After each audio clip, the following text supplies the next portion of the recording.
Hey everyone, welcome back to my channel. I hope you all are doing great. आप अपने time को अच्छे से मैनेज कर रहे हैं। आपने पहले की वीडियोस जो मैंने अपलोड करी हैं वो देख भी ली हैं, और अगर आप इस वीडियो को देखने आए हैं तो आई एम होपिंग एक्सपेक्टिंग कि आपने इसकी समरी पढ़ ली होगी, क्योंकि क्वेश्चन आपको तभी समझ में आएंगे जब आपने उसकी समरी पढ़ रखी होगी।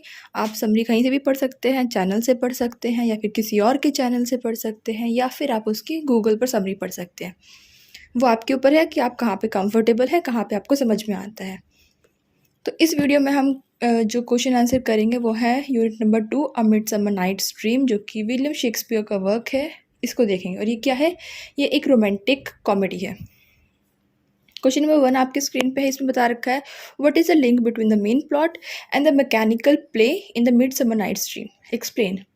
अब इस क्वेश्चन में सबसे पहली जो टर्म है वो है मैकेनिकल। ठीक है, मैकेनिकल क्या होता है, तभी आप उस चीज़ को एक्सप्लेन कर पाओगे। तो इसमें बताया हुआ है कि जिस टाइम पे लिखा गया था उस टाइम पे भी अलग अलग सोसाइटी होती थी, जैसे कि हायरार्की होती है। कोई लोग होते हैं जैसे कि ब्राह्मण्स है, उसके बाद क्षत्रिय आएंगे। इस तरीके की जो हायरार्की बनी होती है उसके अकॉर्डिंग ही प्ले भी रखा गया है। जैसे कि सबसे ऊपर जो रॉयल है वो जो थीसियस है और हिप्पोलिटा है, जिनकी शादी होने वाली है, वो हैं। उसके बाद फिर आते हैं डिमेट्रियस है, लाइसेंडर है, हेलेना है, ये कैरेक्टर जो कि उसके बाद वाले लेवल पे आते हैं। उसके बाद फिर और लोग आते हैं। उसके बाद फिर लास्ट में सबसे नीचे कौन आते हैं? मैकेनिकल लोग आते हैं, जो सबसे बॉटम पे होते हैं। और वो क्या कर रहे हैं इस प्ले के अंदर? वो क्या कर रहे हैं इस प्ले में? मेनली वो कॉमेडी के अंदर वो अपने आप को प्रेजेंट कर रहे हैं थ्रू प्ले। जैसे कि आपने इसे जब पढ़ा था तब आपने देखा होगा कि इसमें play with in the play है। जो परफॉर्म कर रहे हैं उस प्ले को, जो कि सेलिब्रेट करेगा उनकी वेडिंग को, हिप्पोलिटा और थीसियस की वेडिंग को। तो ये क्या है? ये एक तरीके से मैकेनिकल प्लॉट है। तो आपको बताना है कि मेन प्लॉट और मैकेनिकल जो प्ले है उन दोनों के बीच में क्या लिंक है।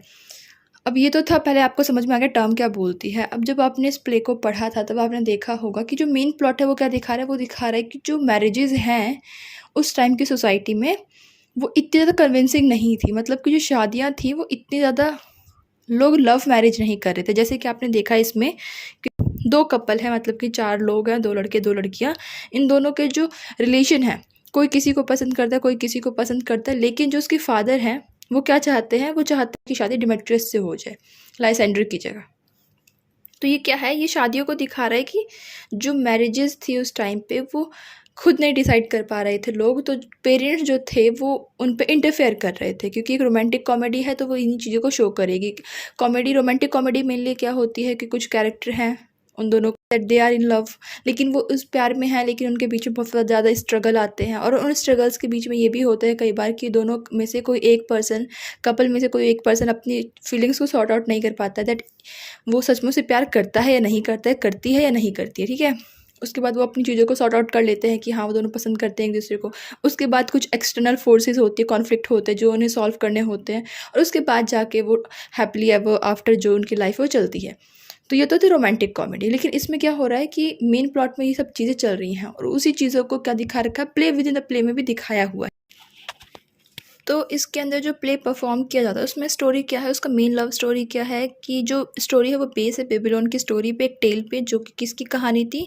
थिस्बे की। और जो पायरामिस थे उनकी स्टोरी थी। मे बी इनकी प्रोनाउंसिएशन थोड़ी सी डिफरेंट हो तो आप उसे देख लेना। स्पेलिंग होगी PYRAMUS एंड थिस्बे THISBE।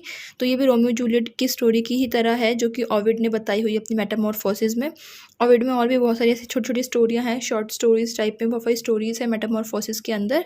तो इसी चीज़ को इस प्ले में शो कर रखा, play with in the play में शो कर रखा है। इसमें क्या होता है? जो फादर होता है पायरामिस और जो थिस्बे के पेरेंट्स होते हैं वो बीच में एक वॉल को बिल्डअप करवा देते हैं अपने दोनों के घर के बीच में, जिससे क्या होगा कि दोनों फैमिली के जो बच्चे हैं वो सेपरेट हो जाएंगे, घर सेपरेट हो जाएंगे। बट स्टिल दोनों जो होते हैं थिस्बे और पायरामिस, वो एक क्रैक के थ्रू दोनों आपस में विस्पर करके बातें करते हैं and they fall in love. उसके बाद वो डिसाइड करते हैं कि वो भाग जाएंगे। तो जब वो बाहर मिलते हैं तो जो लड़की होती है वो एक लॉयनेस को देखती है, और उस लॉयनेस से वो डर के क्या करती है? भाग जाती है एक केव के अंदर। तो जो उसका वेल होता है वो बाहर गिर जाता है। अब जब पायरेमिस वहाँ पर पहुँचता है तो वो क्या देखता है कि वेल के ऊपर बहुत ज़्यादा ब्लड लगा हुआ है और वहाँ पे एक लायनेस है। तो उसे लगता है शायद लाइनस ने उसकी जो गर्लफ्रेंड है मतलब कि जो थिस्बे है उसे खा लिया होगा, मार दिया होगा। तो वो अपने आप को स्टैब कर लेता है। जब वो लड़की बाहर निकलती है वो देखती है कि उसका जो लवर है उसने अपने आप को स्टैब कर लिया, तो वो सेम स्वॉर्ड से, सेम तलवार से अपने आप को स्टैब कर लेती है। तो स्टोरी यहाँ पर ख़त्म हो जाती है। तो सेम ही स्टोरी कहीं ना कहीं जो मेन प्लॉट है वो भी शो कर रहा है ना। तो आपको यही चीज़ इसमें लिखनी है। क्वेश्चन नंबर 2 है, आपको लिखना है short note play with in the play. जैसे कि मैंने भी बताया सेम ही कहानी है, आपको वही स्टोरी एक्सप्लेन करनी है इसमें कि play with in the play में हो क्या रहा है। तो इसका क्या फ़ायदा होता है, इससे ये पता चलता है कि जो ऑडियंस देखने आए हैं प्ले, उन्हें एक आइडिया मिलता है, एक सेंस आ जाती है बीच में कि नहीं जो हम देख रहे हैं वो भी एक प्ले है। क्यों? क्योंकि उसके अंदर भी प्ले हो रहा है। उसके बाद बात आती है फैंटेसी बताना है इस प्ले के अंदर, एलिमेंट ऑफ फैंटेसी। तो फैंटेसी क्या होती है, जो कि रियल लाइफ में एग्जिस्ट नहीं करती। जैसे कि इसमें फेरीज़ है, इसमें पक है जो कि एरोज़ मारता है, लव का एरो होता है जो भी उसका काम है, ड्रीम्स है। तो ये जो चीज़ें हैं क्या है फैंटेसी में इंक्लूड होंगी। उसके बाद क्वेश्चन नंबर 4 है मैकेनिकल प्ले। मैकेनिकल प्ले किस तरीके से मेन प्लॉट से रिलेटेड है। तो सेम ही क्वेश्चन है जो क्वेश्चन नंबर 1 है, बस इसकी लैंग्वेज थोड़ी सी चेंज कर दी है लेकिन मटेरियल सेम आएगा, तो वो सेम आएगा। क्वेश्चन नंबर 5 है, इस बताना है आपको रोमांटिक कॉमेडी। मैंने अभी एक्सप्लेन किया था कि रोमांटिक कॉमेडी में क्या होता है, एक लव स्टोरी चलाई जाती है कि ऐसा होगा वैसा होगा, लवर्स आपस में रहेंगे लेकिन उनके बीच में कॉन्फ्लिक्ट आ जाएगा, मे बी एक्सटर्नल हो इंटरनल हो, वो उस चीज़ को सॉर्ट आउट कर लेंगे, लास्ट में वो शादी कर लेंगे, उसकी एक अच्छी सी हैप्पी एंडिंग हो जाएगी। लेकिन अ मिडसमर नाइट्स ड्रीम में ऐसा नहीं है, बीच बीच में चीज़ें चेंज होती रहती हैं, है ना। आपने देखा है कि एक कपल नहीं, पहली बात तो इसमें 2-3 कपल हैं।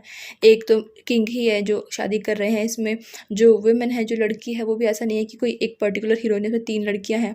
हिप्पोलिटा भी जो है वो भी वॉर में जीती हुई है, मतलब कि उसे वॉर में लेके आए हैं, वॉर जीतने के बाद एज अ प्राइज़ वो लेके आए हैं उसे। तो ये चीज़ें हैं जो रोमांटिक कॉमेडी है थोड़ी सी डिफरेंट हो जाती हैं। क्वेश्चन नंबर 6 इसमें आपको बताना है use of play with in the play. Same he question है, आप देख लीजिए, मैकेनिकल बोल लीजिए चाहे play with in the play बोल लीजिए, चीज़ बार बार वही रिपीट करती है। Celebrating love with in the institution of marriage, कि जो लव है वो मैरिज के बिटवीन में सेलिब्रेट हो रही है। तो आपको ये बताना है कि ये इसका डिस्क्रिप्शन देना है। अब इसमें दो तरीके से लिख सकते हैं। अगर आप देखें कि विद इन द मैरिज की बात करूँ तो जो हिप्पोलिटा है उसकी भी शादी हो रही है, मैरिज हो रही है, वेडिंग हो रही है, तो आप इसको भी एक्सप्लेन कर सकते हैं। या फिर आप इस चीज़ को एक्सप्लेन कर सकते हैं कि जो हामिया के फादर हैं वो चाहते हैं कि वो उससे शादी ना करे, डिमेट्री से शादी कर ले। तो मे बी ये भी दिखा सकते हैं आपकी जो लव है विद इन द मैरिज है वो नहीं है, क्योंकि वो पसंद किसी और को करते लेकिन शादी उसको किसी और से करवाई जा रही थी। लेकिन लास्ट में ऐसा नहीं होता है, जिसको पसंद कर रहा है वो उसी के साथ सेटल डाउन हो जाता है। क्वेश्चन नंबर 8 है, इसमें आपको बताना है कि जो शेक्सपियर है उन्होंने अपनी रोमांटिक कॉमेडी का जो फॉर्मूला है उसमें कैसे रखा है। अगर मैं बात करूँ एक बेसिक सा प्लॉट क्या होता है रोमांटिक कॉमेडी का, तो यही होता है कि 2 ही कैरेक्टर होते हैं, एक मैन एंड वीमेन, वो मिलते हैं, फॉल इन लव, उसके बाद कुछ आर्ग्यूमेंट होते हैं, कुछ ऑब्स्टेकल होते हैं, दोबारा से वो मिल जाते हैं।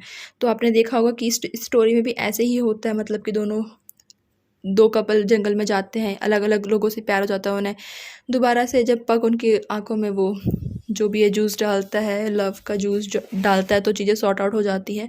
तो मेन प्लॉट जो इस स्टोरी का है थोड़ा सा कॉम्प्लेक्स है, क्योंकि इसमें 2 सेट ऑफ कपल चलते हैं, हर्मी और लाइसेंडर है, हेलेना और डिमेट्रियस है।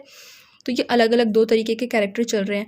दोनों के जो पाथ है वो दोनों ही क्रॉस पाथ है, मतलब कभी कोई इससे टकराता है, कभी कोई उससे टकराता है। उसके बाद जो क्वीन है, जो फेरीज़ हैं, ये सब चीज़ें भी हैं, इसमें बहुत सारे कैरेक्टर्स हैं। तो कुछ तरीके से ये उसको ऑबे भी करता है जो कन्वेंशन है, लेकिन कुछ तरीके से नहीं भी करता है। ऑबे इसलिए करता है क्योंकि रोमांटिक कॉमेडी में यही चीज़ें होती हैं कि लास्ट में हैप्पीली आफ्टर की लाइफ दिखा दी जाती है, तो ये चीज़ ऑबे कर रही है। लेकिन शेक्सपियर ने किसी वर्क को लिखा है देन ऑब्वियसली वो कहीं ना कहीं उन चीज़ों को, जो कन्वेंशन चले आ रहे हैं, जो पहले से एक पैटर्न चला आ रहा है, उससे कहीं ना कहीं डिफरेंट होगा ही होगा।